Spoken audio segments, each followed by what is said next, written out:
Welcome to Boat Shop Tour number 6. Today we're going to talk about this Chris Craft Runabout right behind me here. Picturesque boat. Love the lines of this boat as well. It's a fun little boat to run around in. Anyway, let's go down here and talk about the build sheet. This boat was built in 1957 and sold to Harris Chevrolet on Mark Twain Avenue, Hannibal, Missouri. It's right down the road from me here. Kind of neat. Had a KFL engine, still the original engine, totally rebuilt. And at one point in time, it had a turquoise interior. I have changed that.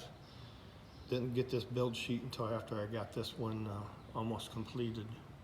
But anyway, a lot of information on these sheets. Like I said, this is a fun little runabout. It's got beautiful lines, plenty of room on the interior, and a nice shape. Kind of resembles a barrel back in the back end.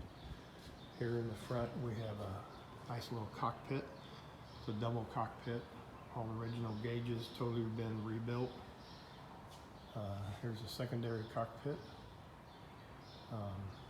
Plenty of room, plenty of leg room. Like I said, it's a fun little boat to run around on the lake in. Down here, I'll show you the rear end of it and how it's got that nice curvature, real appealing, sleek lines. It's a fun little boat to run around in. Again, there's your rudder and your prop, your exhaust. And then as we come around here, we'll get a shot of the engine here.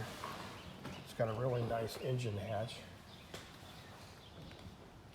Gives you plenty of room for storage. And the engine. And there's the engine. KFL, totally rebuilt. It's got a little dirt and dust down in there. When I do winterize it, it gets a little messy. But this boat's a fun little boat. Here's the original engine tag. As you can see, I even take the time and detail to polish the brass rods that they use for hinges, things of that nature. Lots of room. Anyway, this boat's looking for a new owner as well. Anybody's interested, give me a call. Hope you enjoy. Thanks.